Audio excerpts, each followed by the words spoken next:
আমাদের ভোলা জেলার গ্রামের বিয়েবাড়ি মানেই ভিন্ন রকম এক আয়োজন।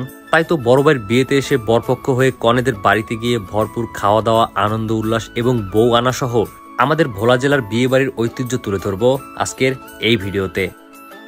দুপুর 12টার মধ্যেই সাগর ভাইদের বাসায় চলে এসেছি, আর আসার সাথে সাথেই দেখলাম সোহান ভাই আর মিরাজ ভাই আমার জন্য অপেক্ষা করছিল। আর এই দিকে আমরা আসার পরপরই সাগর ভাইও বের হয়ে গিয়েছে।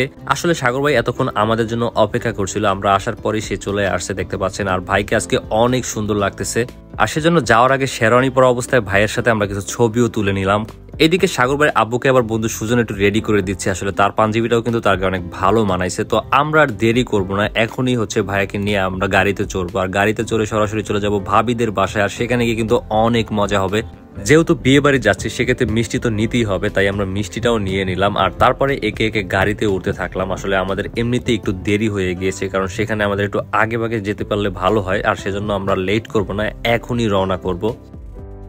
সবাই গাড়িতে ওঠার পর আমরা এখন ছুটছি কনে পক্ষের বাড়ির দিকে। আর এই দিকে আমাদের জামাই তো লাল হাসি, আর তার পাশে মিরাজ ভাই কেন হাসে সেটা আমি জানি না, আসলে ভাই এত কেন খুশি।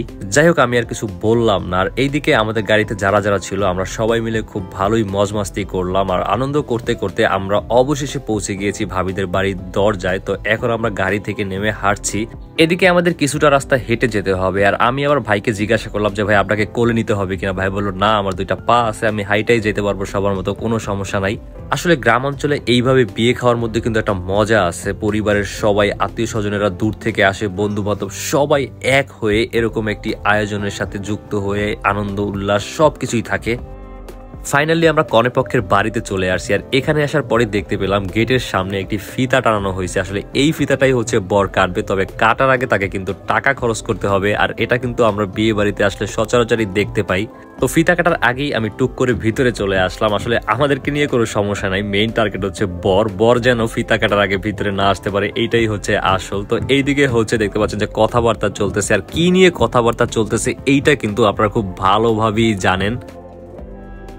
বন্ধুরা, এরকম একটা সিচুয়েশনে কিন্তু যিনি বর থাকেন সে একদম অসহায় থাকে, কিছু বলতেও পারে না, সইতেও পারে না। আসলে কি আপনারা জানেন, যারা যারা বিয়ে করেছেন আর এইরকম সিচুয়েশন পার করেছেন তারা কিন্তু এই বিষয়টা খুব ভালোভাবেই বুঝতে পারবেন। এদিকে তাদেরকে কোনো রকম ম্যানেজ করার পরে আমরা অবশেষে ভিতরে চলে আসলাম। আর আসার পরে দেরি করবো না, সাথে সাথেই আমরা যে যার মতো খাবার টেবিলে বসে যাব, কারণ এখানে আসার পরে খাবার ছাড়া আর কিছুই নাই। আর অন্যান্য যে কার্যক্রমগুলো রয়েছে সেগুলো তো আছেই। তো প্রথমে আমাদের যিনি বর তার জন্য তো আলাদা একটা স্টেজ থাকে, সেখানে সে খাওয়া দাওয়া করবে, আর সেটাই আপনাদেরকে এখন দেখাচ্ছি।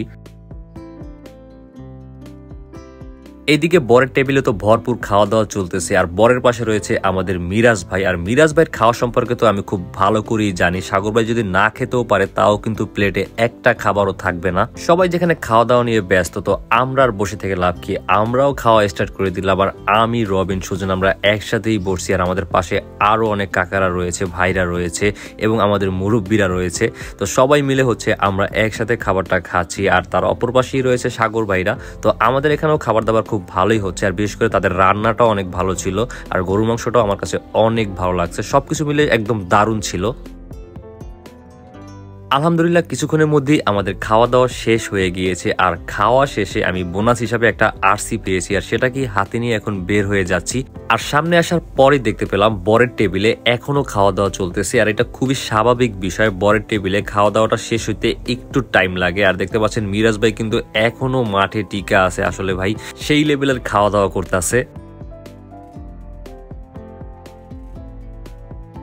খাওয়া দাওয়া শেষ হওয়ার পর এবার হাত ধোয়ার পালা। আর জামাইয়ের হাত থাকা অবস্থায় কিন্তু সে নিজের হাত নিজে ধুইতে পারে না, কারণ সেটাকে অন্য কেউ ধুয়ে দিতে হয়, আর সেটাই কিন্তু এখন হইতেছে। আর এই ধোয়ার বিনিময়ে কিন্তু কিছু একটা খরচ করতে হবে, সেটাও কিন্তু আপনারা খুব ভালো করেই জানেন। আসলে এইটাই কিন্তু গ্রামের ঐতিহ্য, একটা মজা। দাওয়াত খাওয়া শেষে কিন্তু মুরব্বীদের পান না খেলে চলেই না। আর দেখতে পাচ্ছেন এখানে পান খাওয়া হচ্ছে, আর এই পাশে ঘরের মধ্যে কিন্তু মেয়েকে বিদায় দেওয়ার আগে অন্যান্য যে কার্যক্রমগুলো রয়েছে সেগুলো সারা হইতেছে। এবার আমরা কনেদের বাড়ি থেকে চলে যাব, আর দেখতে পাচ্ছেন অলরেডি কনেকে নিয়ে আসা হয়েছে। আসলে ফাইনালি একটা মেয়ে তার নিজের বাড়ি থেকে শ্বশুর বাড়ি চলে যাচ্ছে, আর এই সময়টা একটা মেয়ের কাছে যে কতটা দুঃখজনক, কষ্টকর সেটা হয়তো যারা বিবাহিত মেয়ে রয়েছেন তারাই বুঝতে পারবেন। আসলে এখানেই তার কেটেছিল শৈশব, আর সেই পুরনো স্মৃতিগুলো কিন্তু অনেকবারই মনে পড়বে। তবে মনে পড়লে আর কিছু করার নেই, চাইলেই বারবার নিজেদের বাড়িতে আসতেও পারবে না। আসলে এটাই মেয়েদের জীবন। যাওয়ার সময় সুজনকে জামাই সাজিয়ে নিয়ে যাচ্ছি, আর সূর্য ডুবো ডুবো ভাব, আর কিছুক্ষণের মধ্যেই আমরা কিন্তু চলে এসেছি নিজেদের গন্তব্যে। আর দেখতে পাচ্ছেন বাড়ির মহিলারা কিন্তু ওয়েট করতেছে বউয়ের জন্য, তো সবাই দেখতে পাচ্ছেন রিসিভ করার জন্য চলে এসেছে। বলতে গেলে দিনটা খুব ভালোই কেটেছে। আসলে আমাদের গ্রামের বিয়েগুলো সত্যি অন্যরকম হয়ে থাকে, যারা যারা এইভাবে গ্রামের বিয়েতে অ্যাটেন্ড করেছেন তারাই কিন্তু এটা বুঝতে পারবেন। কনেবাড়ি থেকে আমরা এখন চলে আসছি, তো এখন ঘরে ফেরার পালা। আর এখানে আরো অনেক কার্যক্রম রয়েছে, সেগুলো মহিলারা করবে। তো সকলে ভালো থাকবেন। আর এই বিয়ের ভিডিওটি আপনাদের কাছে কেমন লেগেছে অবশ্যই জানিয়ে দেবেন কমেন্টে, আর এই ভিডিওটি শেয়ার করে পৌঁছে দেবেন সকলের মাঝে। আল্লাহ হাফেজ।